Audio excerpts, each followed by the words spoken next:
ઇન્દ્રિયોની ક્રિયાને ભગવાન અને સંતની સેવામાં રાખ્યાનું. સ્વામિનારાયણ હરે સંવત 1876 માગશર સુધી એકાદશીને દિવસ શ્રીજી મહારાજ શ્રી ગઢડા મધ્યે દાદા કાચરના દરબારમાં વિરાજમાન હતા અને સર્વ શ્વેત વસ્ત્ર ધારણ કર્યા હતા અને પોતાના મુખારવિંદની આગળ સાધુ તથા દેશ દેશના હરિભક્તની સભા ભરાઈને બેઠી હતી. પછી શ્રીજી મહારાજ બોલ્યા છે, ઇન્દ્રિયોની જે ક્રિયા છે તેને જો શ્રી કૃષ્ણ ભગવાન અને તેના ભક્તની સેવાને વિશે રાખે તો અંતઃકરણ શુદ્ધ થાય છે અને અનંત કાળના જે પાપ જીવને વર્ગ્યા છે તેનો નાશ થઈ જાય છે. અને જો ઇન્દ્રિયોની વૃત્તિઓને સ્ત્રી આદિકના વિષયમાં પ્રવર્તાવે છે તો એનું અંતઃકરણ ભ્રષ્ટ થાય છે અને કલ્યાણના માર્ગ થકી પડી જાય છે.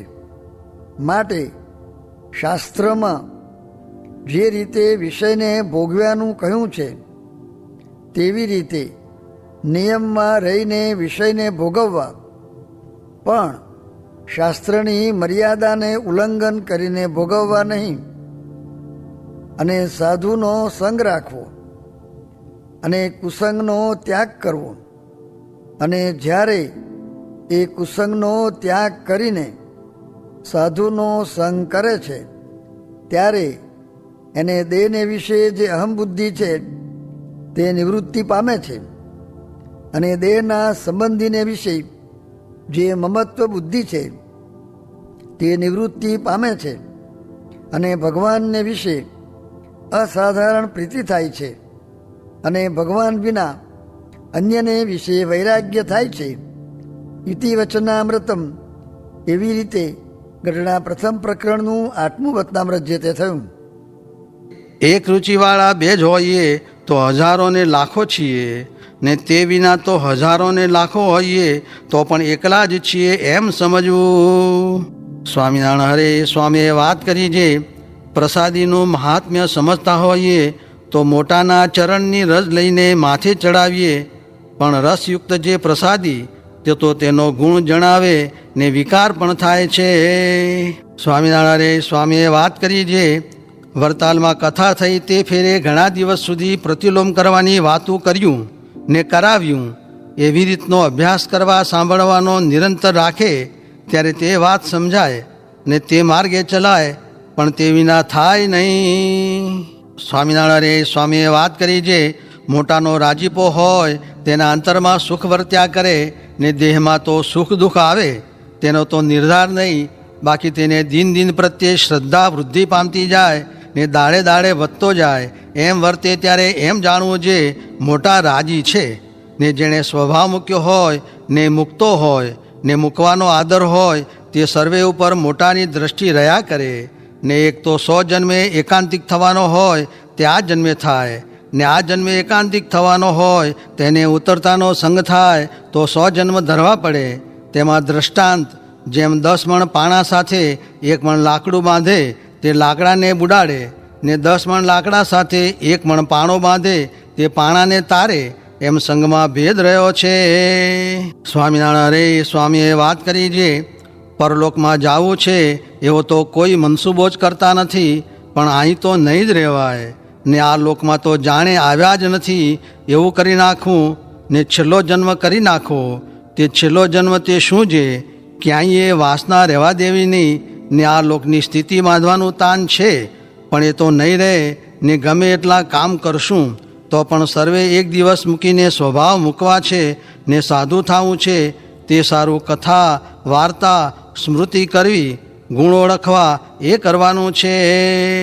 સ્વામિનારાયણ સ્વામીએ વાત કરી છે, મહારાજે અનંત પ્રકારની વાતો જીવના મોક્ષને અર્થે પ્રવર્તાવી છે, પણ તેમાં 4 વાતો છે તે તો જીવનું જીવન છે. તે શું? તો એક તો મહારાજની ઉપાસના, ને બીજી મહારાજની આજ્ઞા, ને ત્રીજી મોટા એકાંતિક સાધુ સાથે પ્રીતિ, ને ચોથું ભગવદી સાથે સુહૃદપણું. એ ચાર વાતો તો જીવનું જીવન છે, તેને તો મૂકવી જ નહીં. ને જો અશુભ દેશ, કાળ, સંગ, ક્રિયા, શાસ્ત્ર, મંત્ર, દીક્ષા અને દેવતા એ 8 અશુભનો યોગ થાય તો મહારાજને ને બીજા અવતારાદિકને વિશે સમભાવ કરાવી નાખે અને આજ્ઞાને વિશે ગૌણપણું દેખાડી દે. ને મોટા સાધુને ને સત્સંગમાં ગડબડ ગોટા વાળતો હોય એ બેને એકપણે કરી મૂકે ને ભગવદીને વિશે દોષ દેખાડી દે. એ 8 દેશાદિક તો અસત્પુરુષને વિશે રહ્યા છે. માટે જેને જીવનું જીવન રાખવું હોય તેને તો ઓળખીને જીવ જોડવો. ત્યારે એક હરિજને હાથ જોડીને કહ્યું છે, મારે તો બહુ બંધન થયું છે, તે હું તે કેમ કરું? ત્યારે સ્વામી બોલ્યા છે, હું તો ઘણોય સુખ્યો કરી મૂકું, પણ તેમ તમારાથી થાય નહીં. ને હું કહું એમ જો તમે કરો તો ત્યાંથી વિમુખ થાઓ. ત્યારે એ વાત થાય, પણ તે વિના તો થાય જ નહીં. ત્યારે વળી પૂછ્યું છે, તમે કહો તેમ કરે તે વિમુખ કેમ કહેવાય? ત્યારે સ્વામી બોલ્યા છે, આ 2 જણ હું કહું એમ કરે છે તો ત્યાંના તેને વિમુખ જાણે છે. પણ જો મહારાજ ને મોટા સાધુ રાજી છે તો સર્વે રાજી થઈ રહ્યા છે. એટલી વાત કરીને મંદિરમાં પધાર્યા. સ્વામિનારાયણ હરે. સ્વામીએ વાત કરી છે, રાત્રે વાત કરી છે. ગોપાળ સ્વામી બહુ વાતો કરતા, તેથી મારે હેત હતું. સ્વામિનારાયણ હરે. સ્વામીએ વાત કરી છે, હરિશંકરભાઈએ પૂછ્યું છે, જ્ઞાને કરીને નિર્લેપ રહેવાય છે કે વિષય ન ભોગવે તેણે કરીને નિર્લેપ રહેવાય છે? સ્વામી બોલ્યા છે, જ્ઞાને કરીને નિર્લેપ રહેવાય છે, પણ મન, ઇન્દ્રિયો ને દેહ એ 3 પ્રકારે પતિવ્રતાપણું જાય છે.